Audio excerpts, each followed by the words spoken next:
Hello, welcome to Connection First. My name is Fabiana Cole, and today we're going to be talking about the teenage years.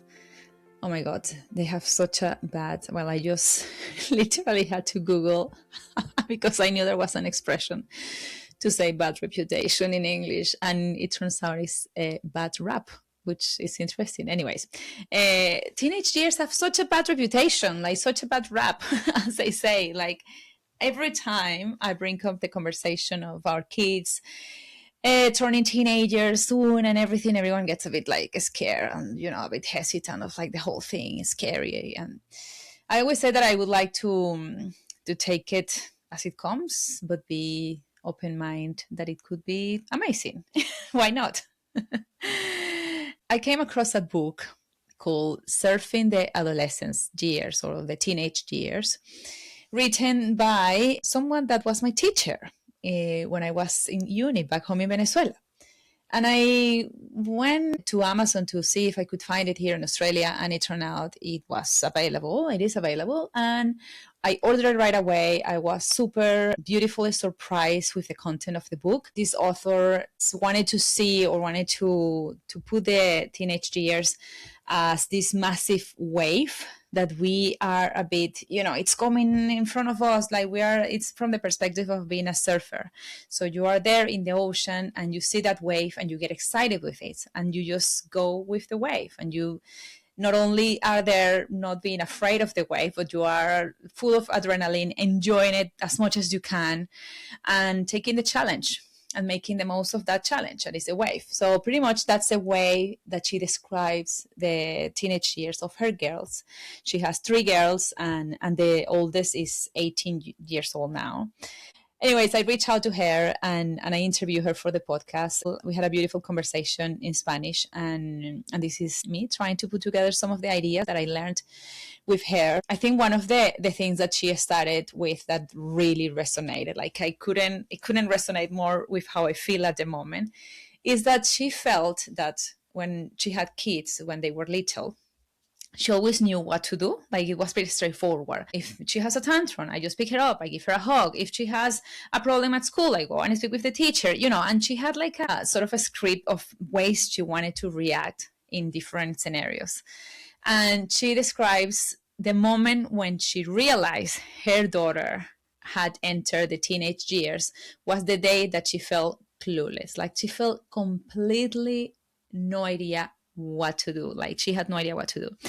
And then she started asking her partners, like, oh, what should we do? I feel so lost. And they were like, okay, this is happening.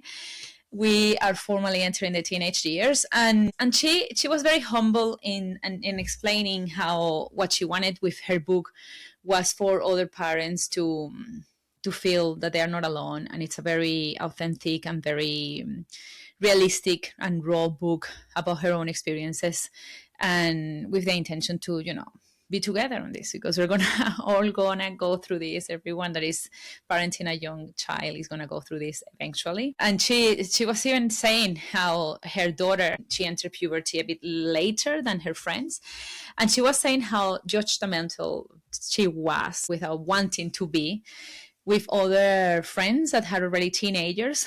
And she was like, how bad can it be? How hard can that be?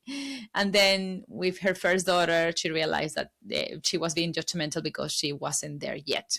And then she's like, oh, okay, now I understand how everyone else is feeling already. So, this book has very beautiful ideas. And one of the center ideas of this is about enjoyment, and how it really does make a difference in your parenting journey when you are consciously trying to enjoy your time as parents. It's always been one of my intentions. Having fun and enjoying your role as a parent is a conscious decision that we all have to make, and go from the idea of like, this is not going to get the worst of me. This is not going to make me mad. I don't need to be a reactive parent for my child, especially in the teenage years.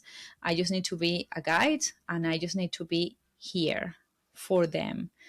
And they're not going to be fully developed until they are 25 or so. So you can decide, have all those years making a fight out of being right, out of the small battles, because kids obviously feel the safest when they are home. You are their safe place.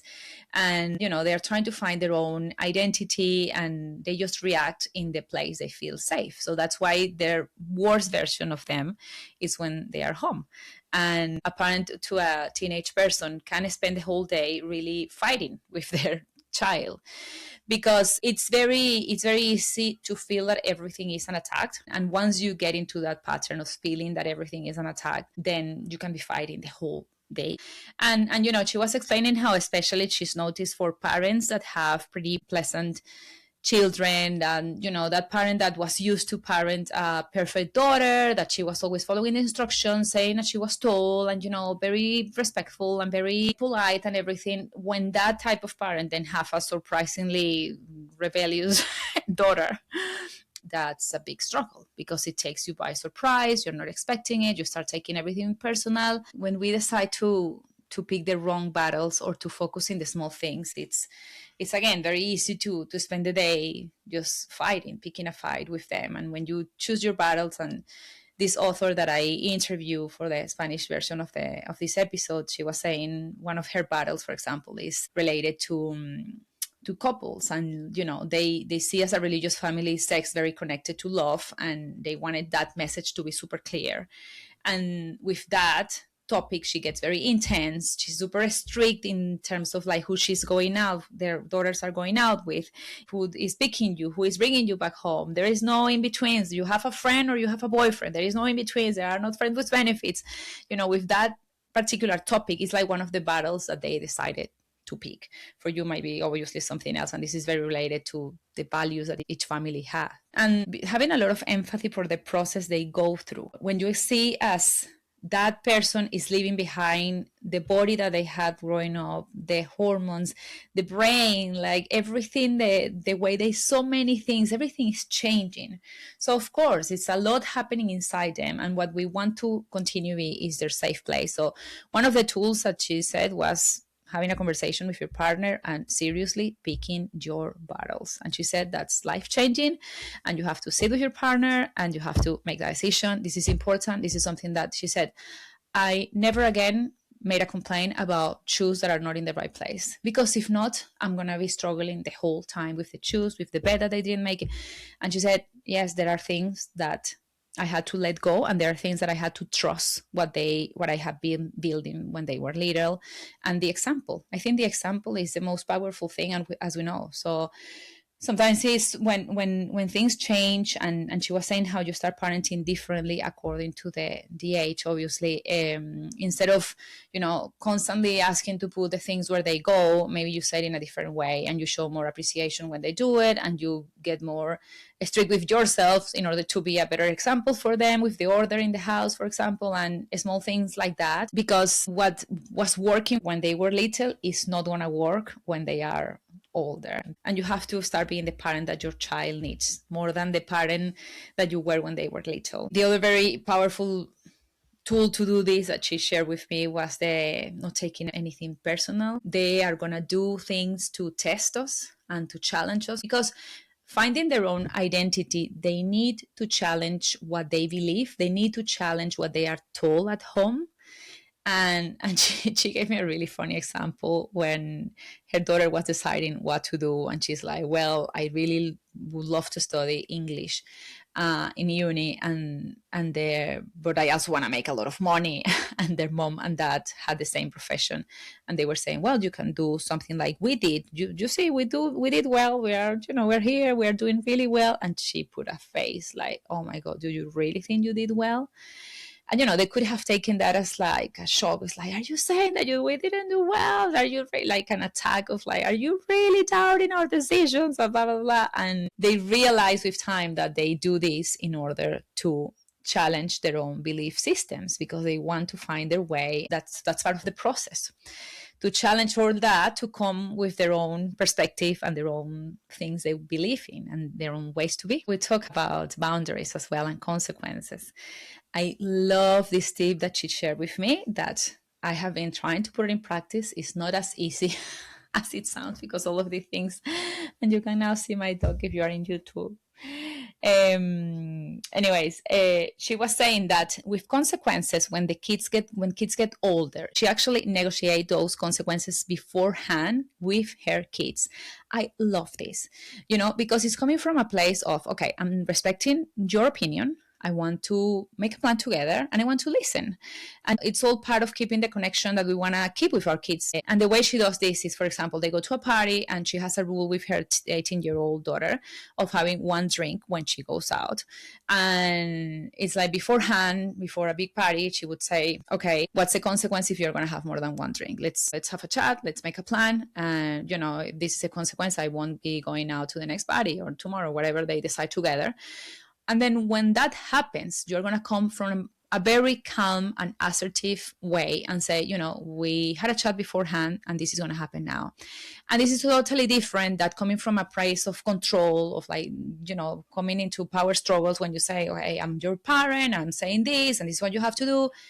This is coming from a different place. And I really think that's going to have a positive impact in your relationship as well, because it's going to come from a very different place. Speaking of, going to parties and alcohol and all those things, you need to decide what risk you're willing to let them take and what risk you're going to continue helping them prevent from.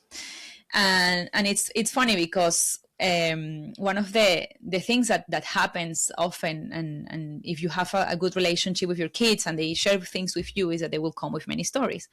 And I see it already, I have to say, with my 12-year-old. They come with these crazy stories of things they did or someone was doing at school, and your first reaction is like, what? No, like that's impossible. Like, that doesn't make any sense. Why would they do that? And you start trying to give them a lecture around something that they are telling you. Or I guess with the example that she was saying is that one time that her daughter came saying something that had happened in a party, and she was freaking out, like, oh my God, what's gonna happen? What's the end of this story? And in the end, she was like, no one died, no one went to jail, no one got hurt. Like, it was all fine in the end. You can relax, take a deep breath, and don't overreact, because as soon as you start overreacting or giving them a lecture, you lost the opportunity. And I love something that she mentioned as a perspective to understand the importance of these conversations and the importance of these moments when they want to share with us. She was saying the world that our kids live is totally different, and we have no idea how it is. It's not because of the changes that are happening. No. It's because we come from a different generation. We had a totally different childhood, and it's always going to be the case. It's always going to, change and be completely different. The only bridge that we have with that world is our kids. As soon as you overreact when they are sharing a story, when you try to give them a lecture right away when they said something that you didn't agree with about something that happened at school, that happened at a party, as soon as you do that, that bridge falls apart. It's like you're putting fuel over that bridge and it burns. And then you have to rebuild the bridge again. So let's try to parent more from the silence. Okay, you're going to be repeating many things in the moment that there is a lecture given. Like, you're going to say it and you're going to say it and you're going to say it again and say it again. And you're hoping that all of that is staying in their brain. But leave that for the moment that you are actually giving a lecture. When they come to a story, just try to listen, try to be in silent. Then maybe the following day, and I actually have done that, then following day you go back and say, you know what I was thinking? And you share your point. But leave that moment for them to share the story and their opinions and their belief and their thoughts. And another thing that we spoke about is how the moments to connect with our kids change with time, and we have to adapt to that. We have to keep finding moments to connect with our kids in different ways. And I told her that she was helping me realize something that I didn't see like that, but I was already doing without realizing. And I'm super nostalgic. My kids are walking every time more on their own to school, especially the oldest that started high school. And I was saying to her that there is one that loves cooking. So I started to invite him more to cook dinner with me. And the other one is enjoying running with me on Fridays. And I was sharing this and I was saying, like, it's moments that I have been finding lately with them in my hope to have different moments of connection, because I'm not walking with them, and it used to be a moment that we share a lot and part of our daily routine. So it's a work in progress. Two examples that I was giving you with cooking and running is not perfect, but I have been enjoying that, and I think it's a good way of replacing one moment with another ones, and I'm sure we can all, if we think about it, we can all find different things like that. Like, I remember I used to love reading to my boys, and these days I take my book and sometimes I read next to them, and sometimes I try to find books that they might find interesting, and we end up reading together. Things like that. The key messages that will stay with me from this conversation: not to take anything personal. Remember the process, the incredible process that our kids are going through when they are teenagers.